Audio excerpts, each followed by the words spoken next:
سلام زي خبركم تخاتلتي بين تيفي لو مسولس 24 ግንቦት ዝተዳለው ዕለታው ዜናታት ይዘልኩም መጽለኹ ከሞትሩ ከሳፍ ፍጻሜ ልባትና ንኽትከታተሉና እንዳዓደምኩ በቀዳምነት አርእስተ ዜና 24 ግንቦት መበል 31 ዓመት ጽምብል ናጽነት ኤርትራ በወግዒ ሎሚ ተጸምቢሉ ወይሉ አሜሪካ በኢትዮጵያ በዝፍጸም ዘሎ ማሰርቲ ጋዜጠኛታት ከም ዘሻቀላ ገሊጻ ባይደን ሀገሩን ታይዋን ካብወራር ቻይና ከም እትከላኸለላ አፍሊጡ ኩናት ዩክሬን በመቋም ሓደ ሩሲያዊ ዲፕሎማት ካብ ስሩሑ በገዛ ፈቃዱ ከም ዝተሰናበተን ካልእን ዝድህስ ዜናታት ሒዘልኩም መጽለኹ ሰናይ ናይ ምክታል ግዜ እንዳተመነኹ አብዛ ቻናል ድማ ናይ ወትሩ ተኸታተልቲ ንኽትኮኑ ሳብስክራይብ ክትገብሩ ብኽብሪ ዕድመኩም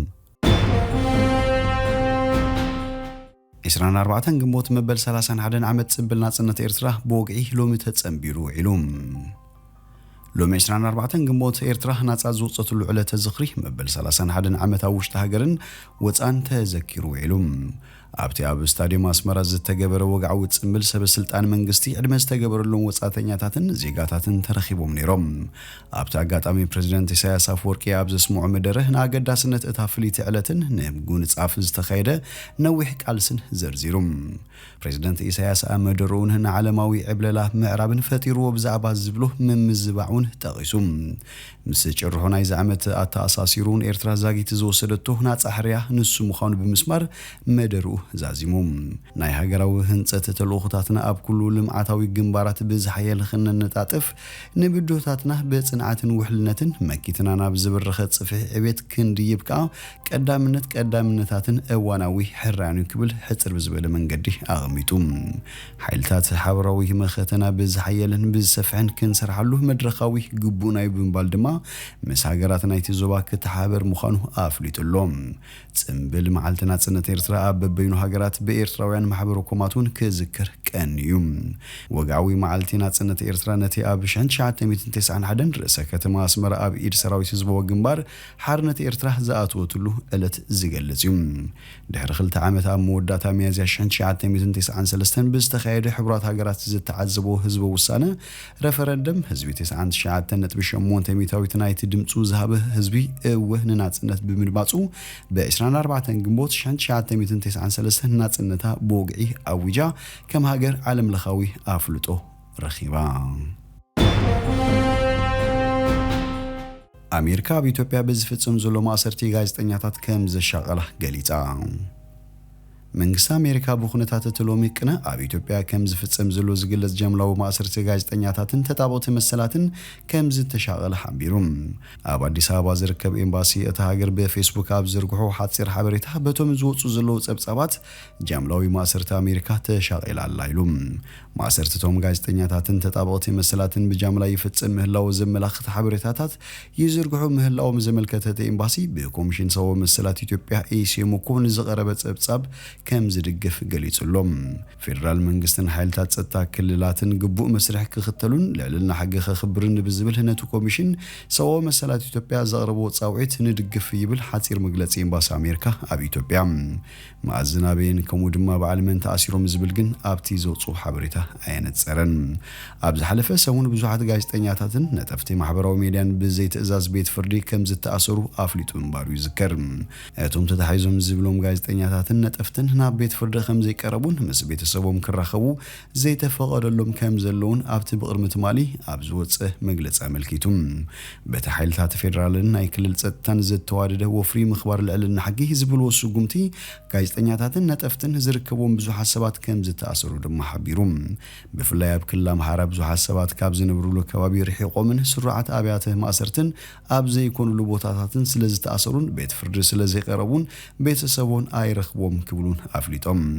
በሰንክቶም ንዓቕሚ መንግስቲ ሕገ መንግስትን ብምፍታን ስርዓት ኣልቦነት ክነግስ ገይሮም ዝተባሃሉ ውልቀ ሰባት መንግስትን ዜጋታት ናይ መንባር መሰሎም ከምኡ ድማ ሰላምን ልምዓትን ከረጋገጽ ከም ዝተጸገሙን ተዛሪቡሎም መንግስቲ ክልል ኣምሓራ ኣብ ዝሓለፈ ሰሙን ኣብ ኢድ ውልቀ ሰባት ዝርከቡ ዓይነታት ኣጽዋር ምዝገባ ክካየድ ምዃኑ ብምሕባር ወፍሪ ምኽባር ሕጊ ከም ዝጀመረ ኣፍሊጡ ምንባሩ ዝዝከር እዩ ብፍላይ ኣብ ብዙሕ ከባቢታት በስመቲ ፋኖ ብዝብል ዝተወደበ ዘይስሩዕ ጉጅለ ዕጡቓት ዘይሕጋዊ ዘይሕጋዊ ምንቅስቃስ ኣብ ልዕሊ ዝገብሩ ውልቀሰባትን ጉጅለታትን ስጉምቲ ከም ዝወስድ ኣጠንቂቑ ነይሩ እቲ ወፍሪ ምኽባር ሕጊ ዝተባለ ስጉምቲ ምጅማሩ ስዒቡ ድማ ኣመዛዘሚ ዝሓለፈ ሰሙን ብዝተወልዑ ጉንፅታት ኣብ ልዕሊ ሰባት ጉድኣት ከም ዝበፅሐ ነበርትን ምንጭታት ሆስፒታላትን ገሊጾም ባይደን ሃገሩ ንታይዋን ካብ ወራር ቻይና ከም እትከላኸለላ ኣፍሊጡ ፕሬዝዳንት ጆ ባይደን ቻይና ኣብ ልዕሊ ታይዋን ሓደገኛ ትንኩያት ካይድ ምህላዋ ብምግላጽ እታ ደሴት መጥቃዕትን ተተፈጺምዋ ሃገሩ ወታደራዊ ምትእትታው ከም እትገብር ኣጠንቂቖም ንሱ ኣብ ጃፓን ንጋዜጠኛታት ኣብ ዝሃቦ መብርሂ ኣሜሪካ ኣብቲ ዞባ ንዝነበራ ነዊሕ ዝጸንሐ ፖሊሲ ዝጸባእ ኮይኑሎም ንጉዳይ ታይዋን ምስቲ ሩስያ ኣብ ልዕሊ ዩክሬን ዝኣወጀቶ ኩናት ከመሳሰሉ ምፍታኑ ንቻይና ክቆጣዕ ከም ዝኽእል የመን ባይደን ፕሬዝዳንት ካብ ዝኸውን ንፈለማ ግዜ እዩ ኣብቲ ዞባ ንዘለዋ መሻርክ ትበፂሑም ኣሜሪካ ምስ ጉዳይ ታይዋን ብዝተሓዘ ኣብ ዘለዋ ፖሊሲ ለውጢ ኣይገበረትን ክብል እኳ እንተተሰሚዕም ቻይና ንታይዋን ከተጥቃዕን ተፈቲና ግን ሃገሩ ከም እትከላኸለላ ከዛረብ ከሎ ኣብ ዝቐረበ ኣዋርሕ ንኻልኣይ እዋን እዩ እዚ ድማ ኣሜሪካ ኣብቲ ዞባን ኣብቲ ጉዳይን ኣብ ዘለዋ መርገፂ ለውጢ ትገብር ምህላዋ የመላኽት ቅድሚ ሎሚ ግን ኣብ ከምዚ ዝበለ ኩነታት እንታይ ክትገብር ከም እትኽእል ንጹር ኣይነበረን ንታይዋን ከም ሓንቲ ዝተፈንጨለት ግዛት ገይራ እተሓስባ ቻይና ክትምለስ ኣልዋ ዝብል ጽኑዕ መርገፂ ኣለዋ ወሃቢ ቃል ሚኒስትር ጉዳያት ወጻኢ ቻይና ዋንግ ዌንቢን ታይዋን ዘይትንጸል ግዛት ቻይና እያ ንምውጋይ ኮነ ንሕድገት ዝኾን ቦታ የለን ክብል ይዛረብ ሕቶ ታይዋን ጉዳይ ዩክሬንን መሰረቱ ዝተፈላለዩ ንኽልቲኦም ከተመሳሰል ምፍታን ትርጉም የብሉን ኣሜሪካ በመትከል ሓንቲ ቻይና ዋን ቻይና ክትቀየድ ይግባእ ክብል ኣተሓሳሲቡ ብርግጽ ኣሜሪካ ምስ ታይዋን ወግዓዊ ዝኾነ ዲፕሎማሲያዊ ርክብ የብላን ግን ከዓ ከም መርኣያቲ ዘለዎን ርክብ ኣጽዋር ተሸጠላያ በተመሳሳለ ድማ ምስ ቻይና ወግዓዊ ርክብ ዘለዋ ኮይና ንሓደ መንግስቲ ቻይና ጥራይ ቅቡል ከም እትገብር ትገልጽ ኣብ ጃፓን ቶኪዮ ዝተረኸበ ባይደን ምስ ቀዳማይ ሚኒስትር ሃገር ፋሚዮ ኪሺዳ ብምዃን ኣብ ዝሃቦ ሓበራዊ መግለጺ ንጉዳይ ታይዋን ብዝምልከት ተዛሪቡ ታይዋን ንባዕላ ምክልኻል ብዝምልከት ሓሳቡ ክብ ካብ ጋዜጠኛታት ምስ ቀረበሉ ቻይና ነታ ደሴት ተተናኸፋ ምህላዋ ገሊጹ ንሱ ንጉዳይ ቻይናን ታይዋንን ምስ ሩስያ ኣብ ልዕሊ ዩክሬን ዝውልዓቶ ኩናት ብቐጥታ ብምሳልዩ ሓሳቡ ሂቡ ኣዝዩ ዝተጸጋና ነፈርቲ በረራታት ብምክያድ ኣብ ልዕሊ እታ ሃገር ሓደገኛ ትንኩያታት ተካይዳላ ክብል ነፈርቲ ውግእ ቻይና ናብቲ ታይዋን ዞባ ምክልኻል ኣየር ክትብል ዝኣወጀቶ ከባቢ ይዝምብያ ምህላውን ንዝገልጽ ፀብጻባት ተቐይሱ ቻይና ኣብ ልዕሊ ታይዋን ወራር እንተፈጺማ ኣሜሪካ ክትከላኸለላ ትኸውን ዶ ዝብል ሕቶ ዝቐረበሉ ባይደን ሃገሩ ከም እትከላኸለላ ኣንፊቱ ታይዋን ብሓይሊ ክትወሰድ ዝብል ሓሳብ ዘሰማማ ኣይኮነን ንሙሉእ እዚ ዞባ ዘናግዩ ዝኸውን ልክዕ ከምቲ ኣብ ዩክሬን ዝውሰድ ዘሎ ስጉምቲ ድማ ክኸውን ኢሉ ኩናት ዩክሬን ብምቅዋም ሓደ ሩስያዊ ዲፕሎማት ካብ ስርሑ በገዛእ ፍቓዱ ተሰናቢቱ እዚ ውልቀ ሰብ ኣብ ጀኔቫ ልኡኽ ሩስያ ከም ዝኾነ ኣብ ማሕበራዊ ሚድያ ዘስፈሮ ሓበሬታ የመላኽት እቲ ዲፕሎማት ስርሑ ከም ዝገደፈኒ ይስኸራግጽ እንከሎ ድሕሪ ሕጂ ሩስያ ከም ባንዳ እያ እትረኣየኒ እቲ ኩናት ግን ኣብ ልዕሊ ህዝቢ ዩክሬን ሩስያን ዝፍጸም ገበን ኢሉ ወሲኹ ዝኾነ ዘይሕጋዊ ነገር ኣይፈጸምኩን ዝተሰማዓኒ ተዛሪበ ስርሐይ ገዲፈ ኣለኹ ንድሕነተይ ግን እሰጊየ ክብል ተዛሪቡ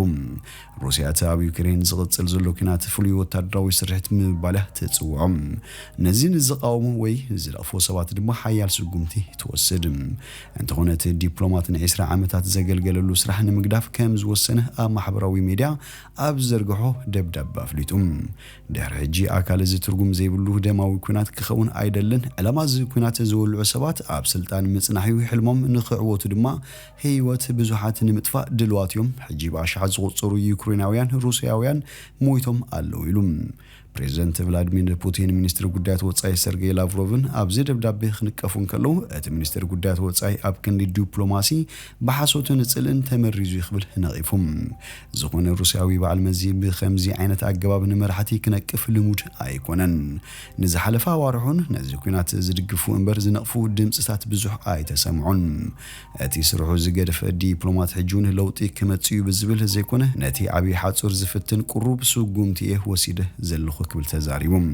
ብጾቱን ወራር ሩስያ ከም ዝድግፉ ዝጠቀሰት ዲፕሎማት እቲ ኩናት ብሰንኪ ዝሰዓቦ ቁጠባው ቁልውላው ግን ጥርጣረ ከም ዝሓደሮም ሓቢሮም መብዛሕቶም ከምቲ ኣብ መጀመርታ ዝነበሮም ጓሃር ዘይኮነ ዝሕሊሎም ሰላማውያን ኮይኖም እዮም ምባል ይከኣል ኢሉ ዝኸበርኩም ተኸታተልቲ ቤን ቲቪ ንሎሚ ዝብልናዮ መሰናዶና ኣብዚ ወዲና ኣለና ምሳና ስለጽናሕኩም ብልብነ መስግን ሰናይ ንዓኹም